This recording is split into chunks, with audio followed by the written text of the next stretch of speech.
A pesar de todo lo que decía Israel, a pesar que decía que ellos iban a decidir cuándo hacer la incursión terrestre en la Franja de Gaza, han decidido postergar la invasión, a una solicitud bastante curiosa por parte de Estados Unidos. ¿De qué se trata esto y por qué Israel está retrocediendo?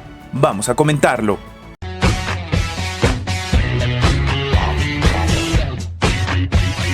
Israel ha aceptado finalmente el pedido de Estados Unidos de retrasar su invasión terrestre a Gaza para dar tiempo a que Washington pueda establecer defensas aéreas para sus tropas en Oriente Medio. Esto ante una posible reacción de otros países contra territorio de Israel. Esto informado el diario The Wall Street Journal, citando a funcionarios de ambos países. El Departamento de Defensa está desplegando cerca de una docena de misiles de los sistemas de aéreos en Oriente Medio para proteger a las tropas estadounidenses en Irak, Siria, Kuwait, Jordania, Arabia Saudita y los Emiratos Árabes Unidos. Estamos hablando de un movimiento masivo que está ejecutando Estados Unidos antes de que Israel decida atacar de manera terrestre Gaza. La cadena CNN ha reportado también que, por si acaso, oficiales estadounidenses estaban tratando de convencer a Israel de que ni siquiera se lleve a cabo la invasión terrestre contra la Franja de Gaza en respuesta al ataque lanzado por el movimiento radical palestino Hamas el 7 de octubre contra el Estado hebreo. Según el reporte, los funcionarios estadounidenses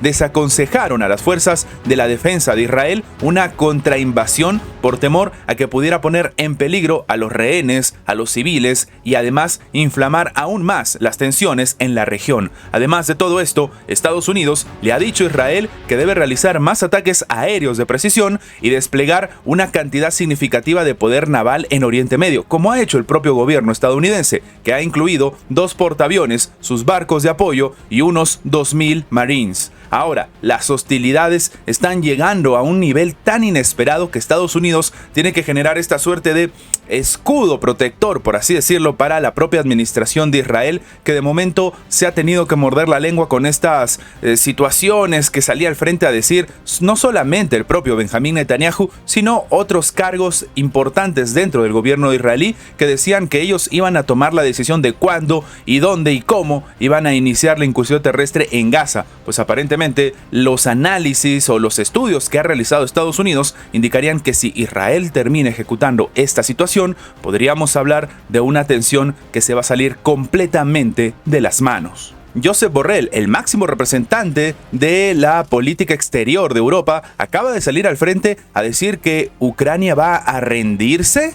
Así como lo escuchan, el jefe de la diplomacia europea ha afirmado que la Unión Europea no quiere permitir que Ucrania se rinda, pero reconoció que Kiev es incapaz de luchar contra Rusia sin el apoyo externo, que en este momento está llegando a cuentagotas. De manera literal, él ha dicho que sabe cómo acabar con la guerra rápidamente. Si deja de apoyar a Ucrania, acabará con la rendición de los ucranianos. ¿Es realmente así como se quiere que termine la guerra?, se pregunta él mismo, respondiéndose diciendo que él cree que no. Esto es lo que ha comentado Josep Borrell durante la reunión Europa y el mundo. A su vez, el secretario general de la Alianza Atlántica, Jens Stoltenberg, ha pedido que no dejen a Rusia ganar el conflicto ucraniano, porque si gana el país euroasiático, esto sería una derrota para el bloque. Algo que llama la atención tomando en cuenta que la propia OTAN ha salido permanentemente a decir que ellos no son parte del conflicto, pero entregan armas que no tienen nada que ver con esa situación, pero incluso están fabricando armamento dentro del territorio ucraniano, y ahora sale Jens Stoltenberg a decir que esto se podría considerar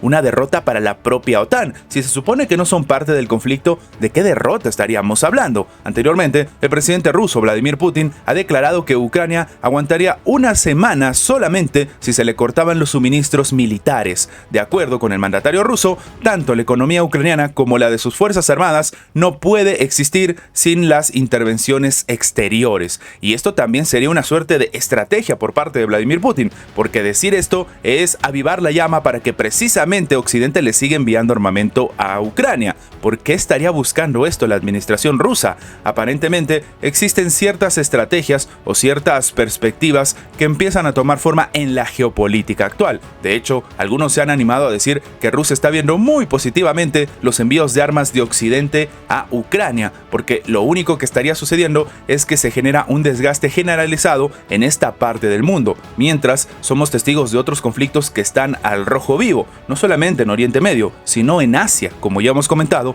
en anteriores videos.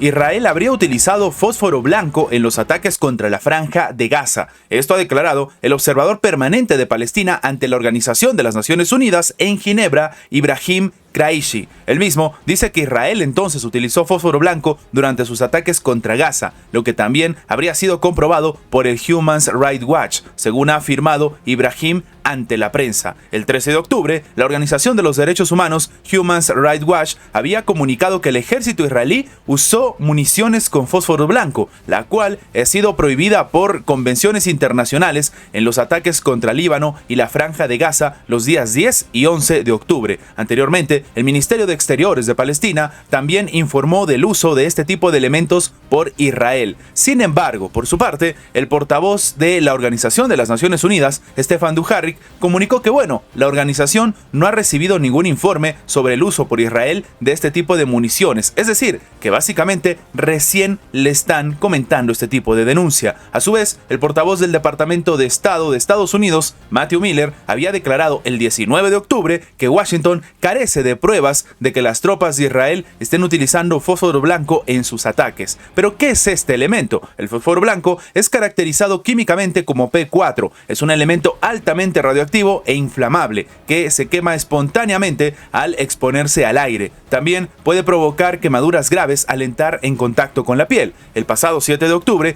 Hamas realizó el ataque y obviamente muchos expertos consideran que la respuesta por parte de la administración de Benjamín Netanyahu tendría pues este tipo de elementos para ir de una vez y por todas contra el grupo Hamas. Y es que todo el mundo recuerda las palabras de la administración israelí cuando dijo que iban a desaparecer a esta organización de la faz de la tierra. El Consejo de Seguridad de la Organización de las Naciones Unidas ha rechazado un proyecto para Israel y Palestina presentado por Estados Unidos. Así como lo escuchan, los representantes tanto de Rusia como de China en el Consejo de Seguridad han terminado vetando la resolución estadounidense propuesta para el conflicto palestino-israelí, de acuerdo con diferentes corresponsales de medios, sobre todo rusos. La iniciativa fue apoyada por 10 miembros del Consejo, mientras que los representantes de Mozambique y Brasil se abstuvieron. En otra parte, tenemos que Moscú y Pekín, los Emiratos Árabes Unidos, votaron en contra. Y es que el embajador ruso ante la Organización de las Naciones Unidas, Vasily Nevencia, ha calificado este proyecto como un trato político. Nevencia ha añadido que esta propuesta era una licencia para que Israel ejecute una operación terrestre en Gaza. Según el representante permanente de Pekín ante las Naciones Unidas, San Hun, el borrador presentado por Estados Unidos no pedía un alto al fuego en el marco de la última escalada en el conflicto entre Palestina e Israel. El borrador estaba gravemente desequilibrado y confunde lo que está bien y lo que está mal. El propio San Hun agregó que también su país votó en contra, en parte porque la resolución de Washington tenía muchos elementos contradictorios, por lo que China, Rusia, los Emiratos Árabes Unidos y Brasil propusieron enmiendas. Sin embargo, Estados Unidos ignoró las principales preocupaciones de las partes e introdujo cambios cosméticos, o al menos esto es lo que está diciendo la administración china. Más tarde, se supo que el Consejo de Seguridad de las Naciones Unidas tampoco aceptó la resolución rusa. Y es que sí, ni la resolución de Estados Unidos ni la resolución de Rusia ha sido aprobada en este momento. Y es que mientras se está generando el conflicto armado en Israel, se está generando también una tensión dentro de la Organización de las Naciones Unidas. Ahora, lo más curioso de todo es que en este sentido, el embajador ruso, por ejemplo, ha comentado que el desafío de evitar una mayor escalada del conflicto ahora recae en la Asamblea General de la ONU, en los esfuerzos de Jordania, que también ha presentado un borrador. Según sus palabras, apoyan el proyecto de resolución propuesto por Jordania en nombre del grupo árabe. Rusia es uno de sus copatrocinadores, terminó afirmando Vasily Nevencia. Estas son las noticias más relevantes de la geopolítica actual del día de hoy. Recuerda que tu like nos ayuda mucho a seguir creciendo, pero sobre todo nos ayuda a que esta información llegue a más personas. Y sin más que agregar, nos vemos en la próxima.